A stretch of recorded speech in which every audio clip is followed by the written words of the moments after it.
what happened today? Durvasa Muni came to town and he gave this blessing to Radharani. And so naturally, Yashoda felt, wouldn't it be very nice if my son can have this cooking that it'll give him long life, strength, beauty, and fame, which will increase day by day? Can you send your daughter to cook for my son every morning for those reasons? And of course, Yashoda said yes. So from early childhood, it was a standard thing that Radharani cooked for Krishna every day, which continued even after her so-called marriage to Abhimanyu. But this is a childhood pastime. So Yashoda made that request, and every day Radharani came, and there's many, many nice pastimes, which we're going to hear, I think, later this evening, about Krishna's coming to cook for Radharani at Nandagram. There's a special kitchen in Nandagram where every morning when Krishna and Nanda Maharaj were taking their morning bath at Pavan Sarovar, Radharani would come along with her gopi friends, and together they would prepare breakfast for Krishna, so that after Krishna took his morning bath with his father and came back, there was a nice breakfast. At Radharani, there's some very beautiful paintings. It's not in this presentation. She's looking through the window to see if Krishna likes what she eats. And Krishna knew that she was looking through the window. So sometimes he would make a really bad face.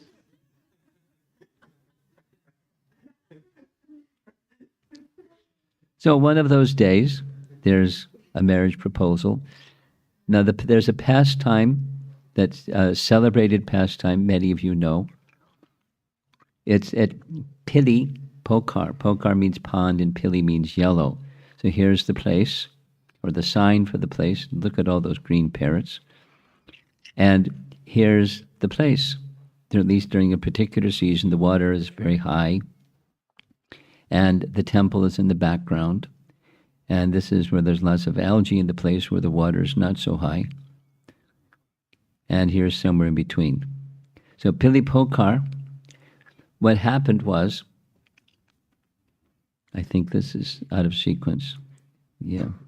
No, phooey. I didn't do it right. So Mother Yashoda one morning was watching Radharani cook. And mothers sometimes do this. She was thinking, I have such affection for Radharani. She's such a wonderful young girl. Wouldn't it be nice if Radharani became the wife of Krishna?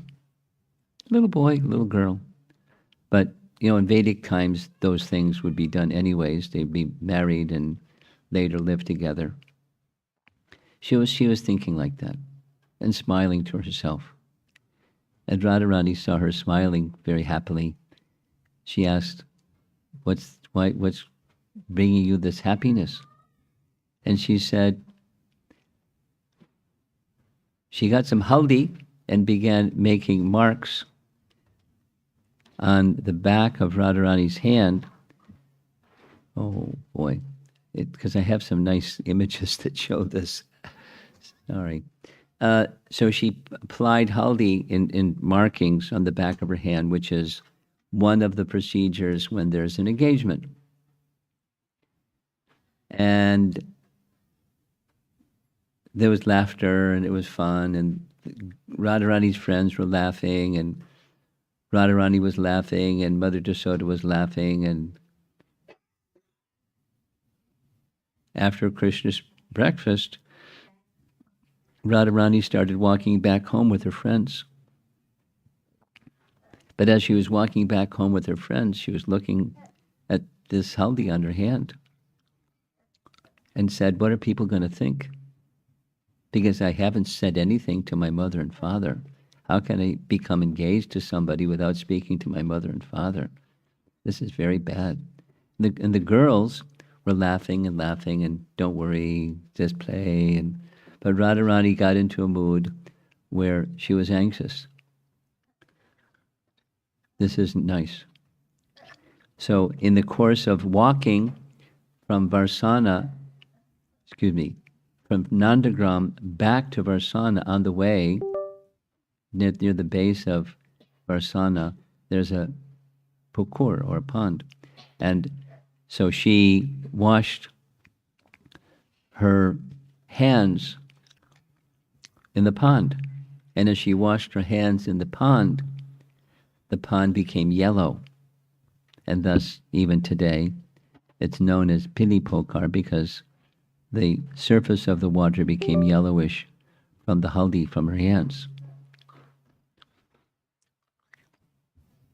But as fate, when the cartload came, there was some anxiety on the part of Nanda and Jasoda. How are we going to reciprocate? We don't have that kind of wealth that Vrishabhanu and Kirtida have. And they said, but before we even consider anything further, we have to consult Purnamasi. She full stop. Purnamasi said no. Purnamasi said that this is not an auspicious time. So this whole thought should be put to the side. And the idea of a marriage was called off. That's the one version of the Pili Pokar story. Another version of the Pili Pokar story, Shivaram Maharaj narrates that Krishna was traveling along the same path between Nandagram and Varsana, and he saw this yellowish pond. Krishna saw this yellowish pond. It's very, very detailed. Any of you that have read Shivaram Maharaj's writings, really gets into it, very descriptive. Lots of embellishments and detail and nice language. And Krishna became charmed by seeing this yellowish pond. So out of curiosity, he started wading into the pond. And he started wading into the pond. He found that his body became yellowish. 2 + 2 = 4, right? He manifested the feature, and there's the emotion of Radharani, and he was very astonished. And that emotion and that luster of Radharani is none other than Chaitanya Mahaprabhu. Now that's not the standard part of the Pili Pokar story, but that's Shivaram Maharaj's version. So this is a little animation where Lord Chaitanya goes back and forth between Lord Chaitanya and Srimati Radharani. Pretty cool, huh? Let's do it again. Whoops. Whoop. There we go.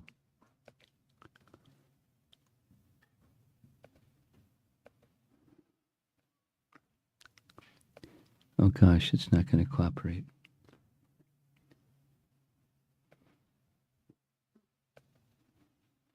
I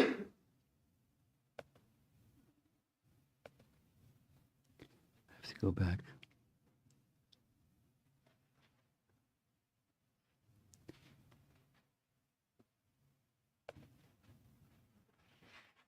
Oh well.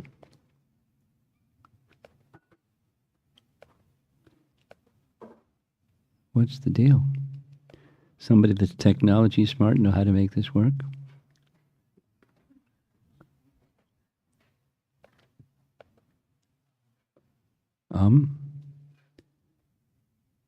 That's what I was doing.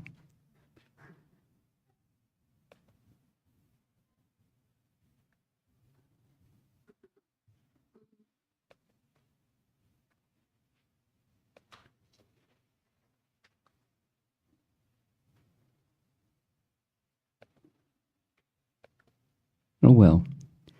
It worked once. Let's go to the next one. There we go.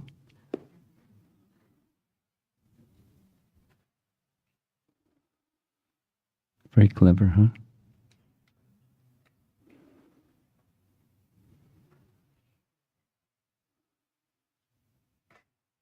Okay. Now we're almost done.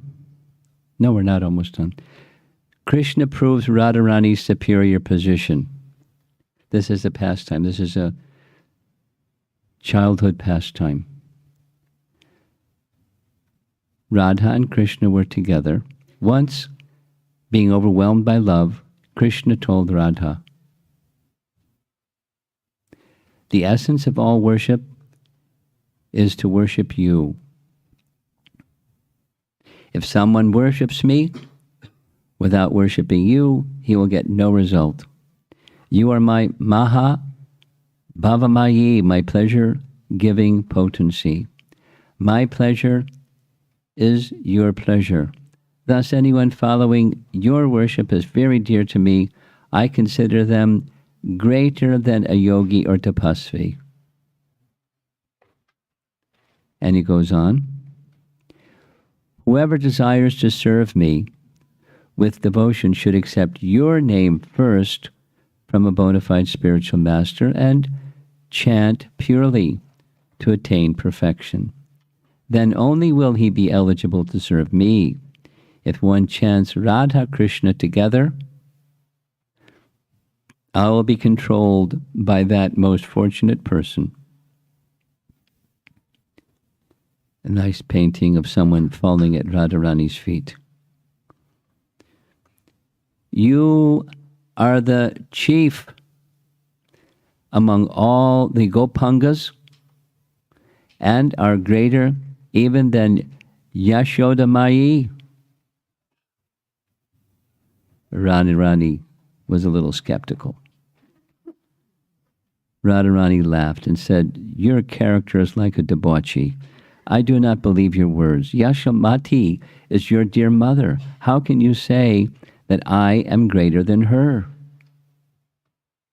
What is the reason?" There's a Leela coming up.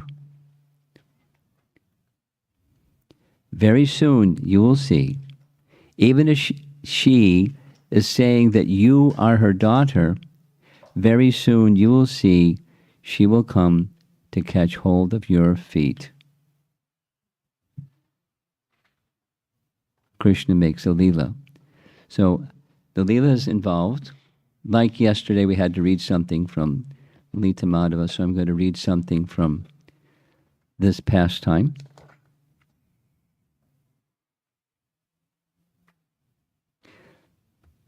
Here we go.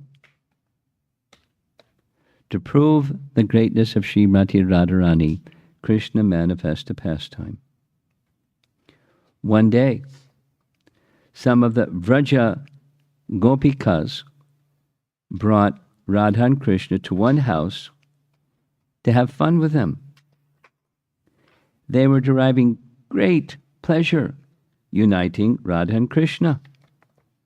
All the gopis were making Krishna dance in the courtyard of the house and were chanting and dancing with him. At that time, Yasomati reached there. When she saw all the gopis were dancing with Krishna, she became angry and said to Radharani and her Sakis, "What kind of behavior is this? My Gopal spends the day grazing cows. He is very tired and he needs his rest. But you have disturbed his sleep and brought him here to play? You are making him dance? And I know you all do this every day. That is not good at all. Do not do this again." Radharani did not respond. The Sakis said to Yashoda,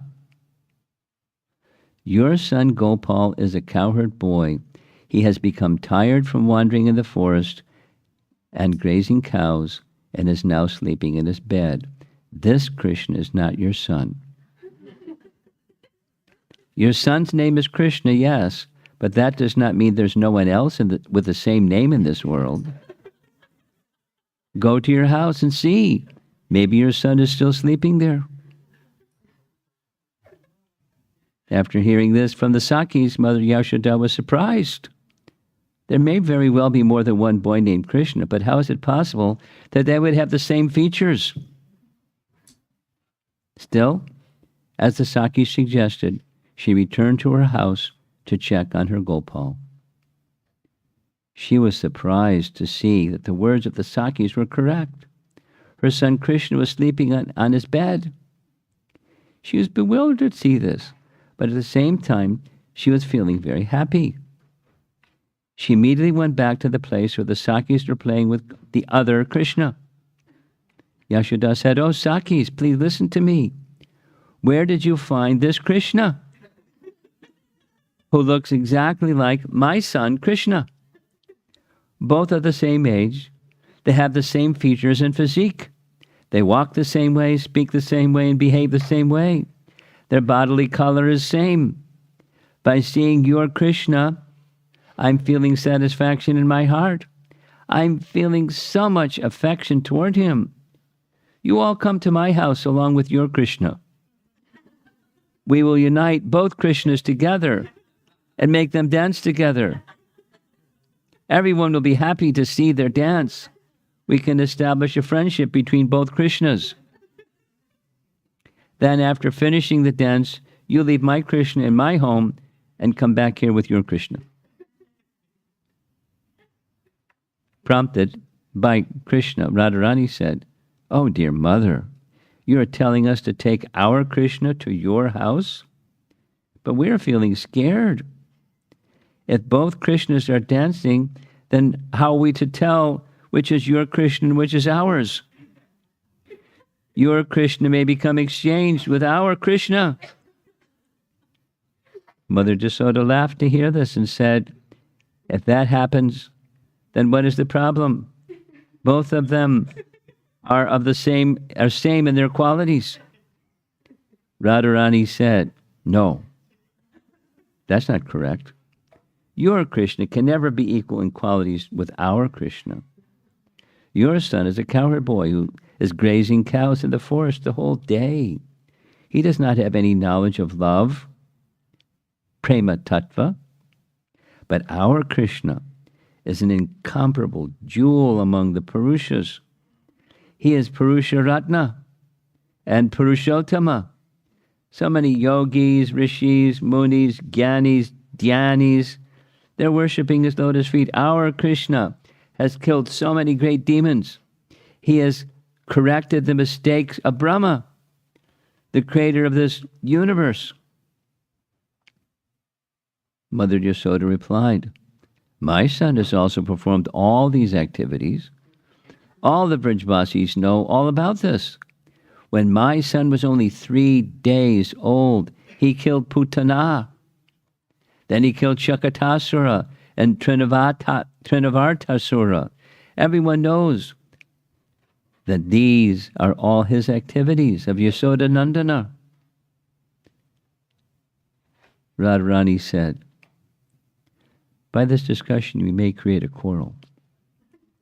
Later, you will understand which Krishna has greater qualities. For now, however, we should put a mark on the head of our Krishna so that they will not be confused."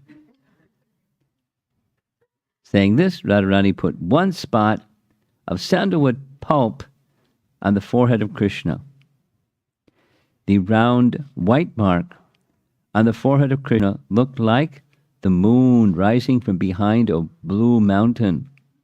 Radharani said to all the Sakis, "Now you all see. There's a mark of Chandan on the forehead of my Krishna. You all should keep your eyes on our Krishna so that he does not get lost." Then Radharani turned to her Sakis, along with their Krishna, went to the house of Yashoda. Yashoda saw her Krishna was still sleeping on the bed. Inside the house, she woke him and brought him to dance with the second Krishna. When they danced together, the two Krishnas looked like two sparkling Nilamani.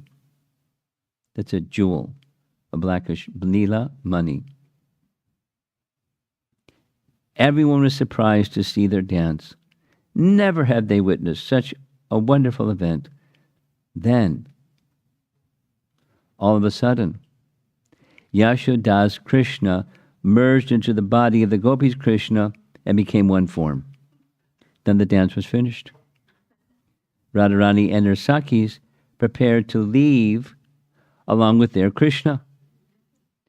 Mother Yashoda could not find her Krishna. She started to cry, "Where's my Krishna? Where did my Krishna go? You are taking away your Krishna. You must give me back my Krishna." Radharani said, "Where can we find your Krishna? Our life and soul, this Krishna, is not your son. Just see, on the forehead of our Krishna is the mark of Chandan I placed there." Mother Yashoda said, "All of you were making them dance. You must have hidden my Krishna somewhere. This is your trick, Radha. You know so many tricks." Radharani said, "This courtyard is surrounded by a wall. Both Krishnas were dancing here. How can we know where one of them went? We have not left this place ourselves.